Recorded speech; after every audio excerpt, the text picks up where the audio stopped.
Hey, good morning. Welcome to the morning brief. Today is Tuesday, January 30th. So January is almost finished. Where are we at? 9 o'clock, we have some U.S. numbers. The S&P case shillings composite home price index year over year. The orange item, so it's medium impact. And then we have the HPI, which is home price index month over month. 10 a.m. we have some more red numbers, the CB consumer confidence and the JOLTS job openings. At all those are at 10 o'clock, and then that's it for the rest of the day. So a couple of reds at 10 o'clock and a medium at 9 o'clock. So those should move the markets, and I expect those to the JOLTS job, I think it's going to go down.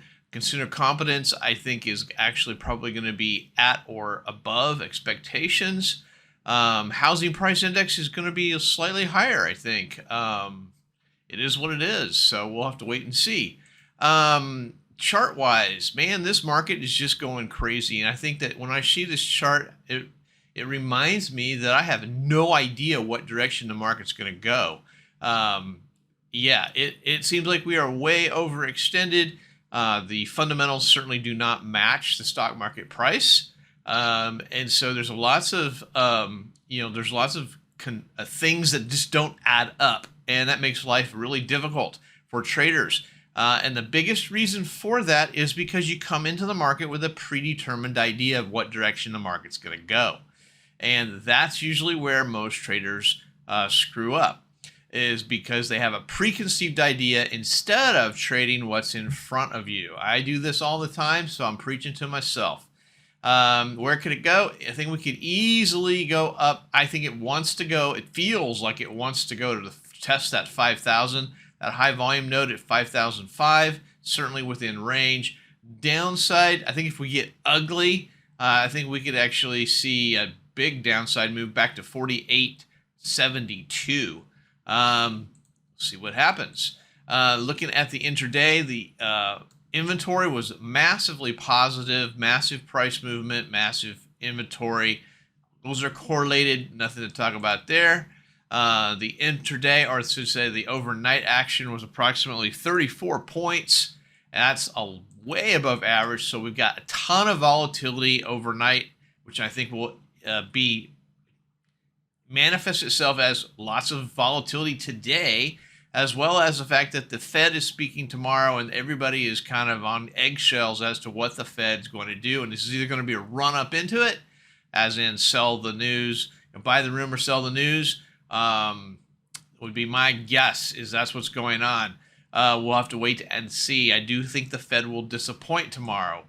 Where do we have intraday support and resistance? There is, I guess it would be resistance around 49.51.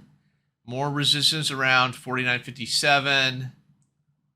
Not much above that. On the downside, we've got some confluence down here at 49.31. And we're kind of in no man's land. There's not a lot going on around 49.08.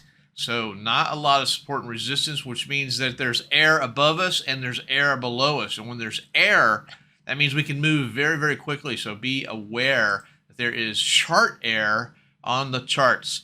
That being said, Stock Trader's Almanac for today, January 30th, is 52.4% chance the market will be up.